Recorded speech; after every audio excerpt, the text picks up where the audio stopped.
4ನೇ ತರಗತಿಯ ವೀರಮಾತೆ ಜೀಜಾಬಾಯಿ ಪಾಠ 3ರ ಸವಿಗನ್ನಡ ಒಂದು ಪದಗಳ ಅರ್ಥದ ಬಗ್ಗೆ ನಾವು ಈ ತರಗತಿಯಲ್ಲಿ ತಿಳಿದುಕೊಳ್ಳೋಣ ಮಕ್ಕಳೇ. ಪ್ರಣಾಮ ಅಂತಂದರೆ ನಮಸ್ಕಾರ. ಪ್ರಣಾಮ ಅಂತ ನಾವು ಪ್ರಣಾಮಗಳು ಅಂತೀವಲ್ಲ, ಅಂದರೆ ನಮಸ್ಕಾರ, ವಂದನೆಗಳು, ಗುಡ್ ಮಾರ್ನಿಂಗ್ ಆ ಥರ. ನಮ್ರತೆ, ವಿನಯದಿಂದ ಕೂಡಿದ.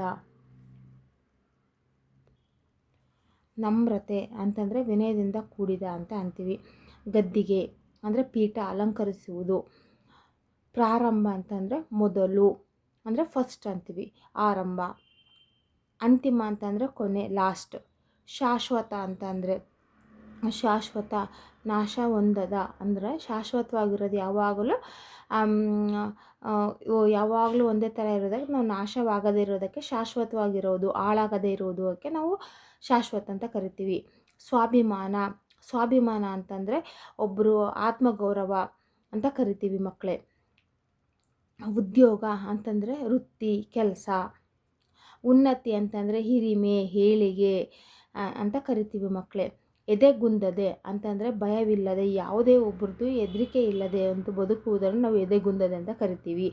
ಅಂಜದೆ, ಅಳಕದೆ ಇರುವುದು, ಆಯಿತಾ, ತಳಮಳಗೊಳ್ಳದೆ ಇರುವುದು. ನಿರ್ಧಾರ ಅಂತಂದರೆ ಒಂದು ನಿಶ್ಚಯ, ತೀರ್ಮಾನಗಳು. ನಿರ್ಧಾರ ಅಂತಂದರೆ ತೀರ್ಮಾನ ಕೈಗೊಳ್ಳುವುದು, ನಿಶ್ಚಯವಾಗಿರುವುದು, ತಟಸ್ಥವಾಗಿರುವುದು.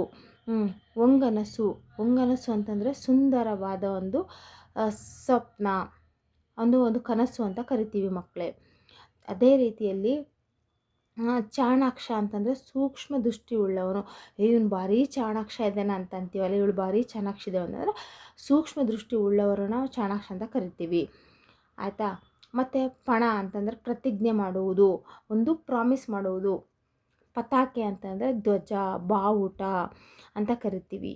ಪರಕೀಯ ಅಂತಂದರೆ ಬೇರೆಯವರು, ಪರಕೀಯರು ಅಂತಂದರೆ ಅನ್ಯರು ಅಂತ ಕರಿತೀವಿ. ಗುಲಾಮಗಿರಿ ಅಂತಂದರೆ ಅಡಿಯಾಳುತನ ಅಂತ ಕರಿತೀವಿ. ಬೇರೆಯವರಿಗೆ ಕೆಲಸ ಮಾಡುವುದನ್ನು ನಾವು ಗುಲಾಮಗಿರಿ ಅಂತ ಕರಿತೀವಿ, ಅಡಿಯಾಳುತನ ಅಂತ ಕರಿತೀವಿ. ಮತ್ತು ವೈಭವ ಅಂತಂದರೆ ಆಡಂಬರವಾಗಿರುವುದು. ಮುಕುಟ ಅಂತಂದರೆ ಕಿರೀಟ, ಟ್ರೋಫಿ.